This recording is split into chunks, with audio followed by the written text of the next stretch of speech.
Muita gente não sabe, mas para termos acesso aos computadores de hoje celulares, foram precisos muitos anos de pesquisas que agora poderão conhecer todo esse processo.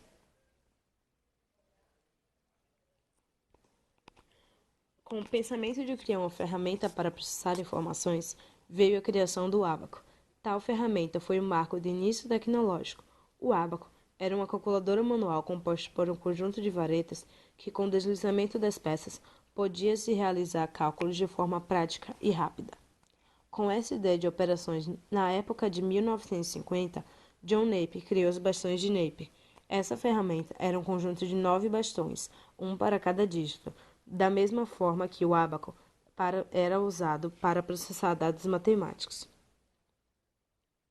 Com o domínio da eletricidade, foi possível o desenvolvimento tecnológico dos equipamentos eletrônicos. Em 1854, George Boole desenvolve a teoria da álgebra de Boole, que deu origem à teoria dos circuitos lógicos, que é a base atual da computação eletrônica digital.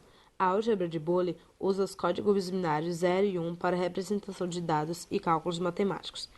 Em 1868, com base em tudo criado anteriormente, surge o telégrafo, que envia pulsos elétricos através de cabos, permitindo a codificação de informações. Porém, ainda era uma tecnologia primitiva e foi sendo aperfeiçoada ao longo dos anos. Assim, em 1889, é implantado o sistema de código Morse para os telégrafos. Com lógica semelhante à de Boole, eram usados pontos e traços, comunicação baseada no código binário. Em 1945, surge o batizado ENIAC, com 18 mil válvulas, 1.500 relés e 30 toneladas. Este funcionou até 1952. Ainda em 1952, são criados os computadores MANIAC e UNIVAC. Ainda muito grandes e constituídos por válvulas e relés, essa primeira fase vai até 1955, quando se inicia a segunda era de inventos marcados pelo surgimento dos computadores da IBM, já menores que os anteriores, porém usados apenas em usinas nucleares. Passado esse período, foi-se afirmando a criação dos microprocessadores ainda menores que os outros. Devido ao acréscimo de utilidades e grande redução do peso, tais máquinas ficaram mais acessíveis. Criadas novas máquinas e surgindo mais estabilidade, surgiu a Apple, que utilizou dos seus conhecimentos para a criação do mouse e muito mais aprimoramentos. A informática brasileira não foi muito avançada inicialmente. O primeiro computador chegou ao Brasil em 1957, adquirido pelo governo de São Paulo. Possuía 4.500 válvulas e fazia 12.000 somas ou subtrações por minuto e 2.400 multiplicações ou divisões ao mesmo tempo. Em 1959, a Anderson Clayton comprou a Ramac 305 da IBM, o primeiro computador no setor privado brasileiro. Em 1972, foi construído na USP o Patinho Feio, primeiro computador nacional.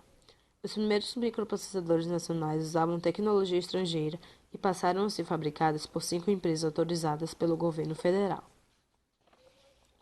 Em 1983, foi lançado o microcomputador Eagle pela Softtech, primeiro computador brasileiro a utilizar a tecnologia dos microprocessadores de 16 bits, compatível com o IBM PC. Era baseado nos microprocessadores 8080 da Intel e clock de 5 MHz.